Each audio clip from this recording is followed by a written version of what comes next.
Welcome back to World Crisis Radio on this last day of the old year. Keep up with my work at tarpley.net. So we're going to have Republican Tea Party ogres coming to town. There is a possibility for a draconian genocidal austerity convergence with Obama, but it may also be that the ideological rage of these Tea Party types is so overwhelming that they go for some kind of government shutdown and or default bankruptcy by the United States. And again, these people are at war with the Constitution. They're constantly wearing the Constitution on their sleeve. They hate the Constitution.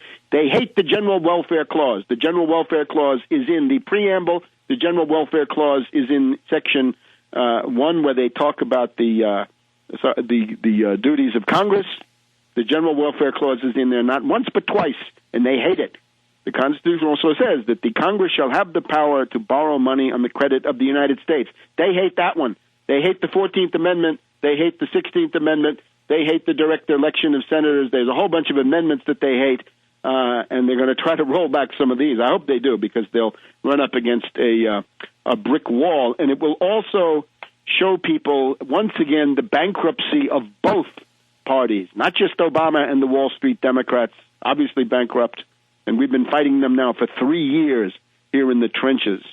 But we've also now got these reactionary Republicans, Austrians, whatever we want to call them, some kind of foreign body with some obscure foreign ideology which violates the high wage, high technology, high capital intensity tradition of the United States. Let's look back. Of course, Alfred Kahn died this week. Alfred alias Genghis Khan.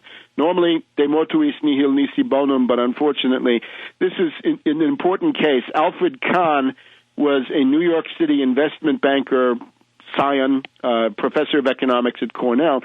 This is where deregulation started. Look at the obituaries of Alfred Kahn, and you will see that he began the deregulation of airlines, which has driven how many out of business? And you look at the wasteland of commercial aviation today. Can you really say that this was well done? Look at trucking, look at electricity, look at opening the door to Enron, look at the deregulation of derivatives.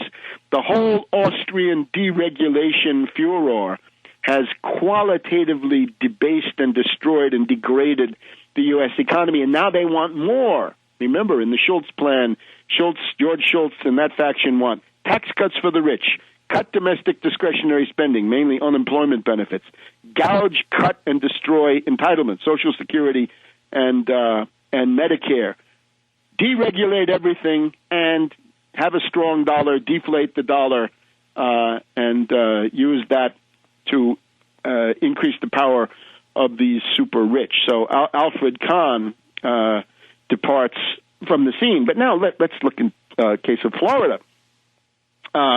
We have got this guy, Rick Scott, who this is now competition for Chris Christie. You know Chris Christie, the Garden State Goering. Chris Christie is a little bit under a cloud this week because his performance in the New Jersey blizzard of the day after Christmas was wretched. He was out in Disneyland cavorting with his kids, and this did not sit well with the working people there in Trenton and elsewhere. So Christie not looking too good as a result of his malfeasance during the strike, during the blizzard. But now we have competition, right? Who is the most reactionary Republican governor? Rick Scott. Now, what's his background? Hospital Corporation of America. And you know their business model. It's now called Columbia HCA. Their model was to pick four nonprofit community hospitals and to essentially find ways to drive them into bankruptcy so that they could be privatized as for-profit HCA hospitals. And those are the methods that Scott wants to bring to Florida. And we have an interesting op-ed here, today's Wall Street Journal, Friday, December 31st, by Steve Moore. You see him on TV all the time. He's a friend of Kudlow and any number of others. So he's on here, Rick Scott, saying, I'm going to run this state like a business. What does that mean? Well, he wants to phase out the state corporation income tax. slash property taxes.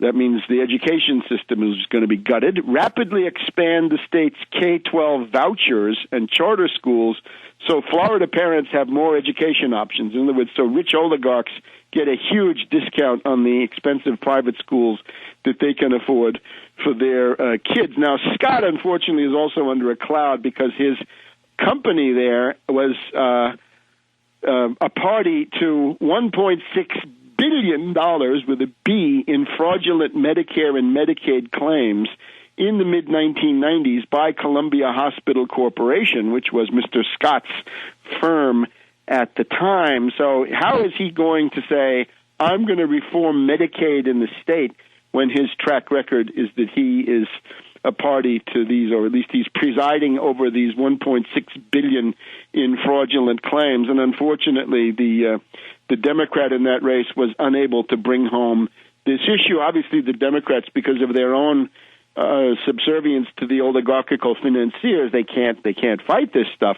The most interesting thing now about Rick Scott is forced labor, and by that I mean Zwangsarbeit. Zwangsarbeit in the what can we say, National Socialist tradition. He says if you're unemployed after 13 weeks, you're going to be put to work. You're going to be getting forced labor in Florida, and they're going to make you do things. Now, they say community service. I don't think it's going to be community service.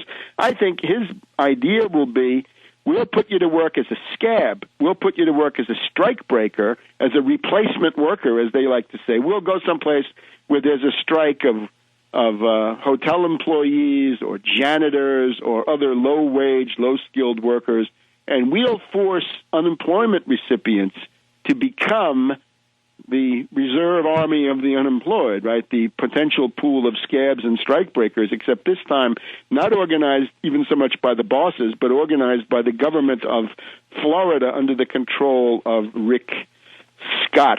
So if you were planning to take refuge in Florida, you better think again. He, of course, wants the entire Medicaid program to be completely farmed out to the states.